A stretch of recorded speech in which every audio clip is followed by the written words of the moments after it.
In this tutorial we're going to be talking about pony power. Ponies were once used in mines to lift the coal to the surface. James Watt measured how much coal a pony could lift each minute. He saw that a pony could lift 25 kilograms, a height of 2 meters every second. How much power does a pony produce? Let's first get the force done. Force here is the weight force equal to mg equals 25 kilograms times 10 Newton per kilogram. So the force is equal to 250 Newton. Then we need to get the work done, which is equal to force times distance equal to 250 Newton times 2 meters. So the power is equal to work done over time.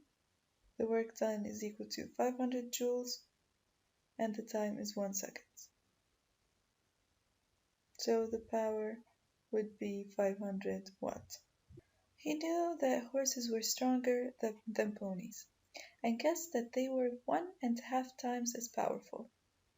According to James, what is the power of a horse? So let's say that the power of a pony is 500 watts. The power of a horse would be 500 watts times 1.5, which is equal to 750 watts. It's probably no surprise that Watt called this value 1 horsepower. It is still commonly used to measure the power of things such as cars and vacuum cleaners. 1 horsepower is equal to 750 watts. Rather than kilograms, meters, and seconds, Watt used feet, pounds, and minutes. In his units, he noted that a pony could produce 22,000 foot-pounds of work every minute. So here's a little summary. Power is the rate of doing work or the rate of energy transfer.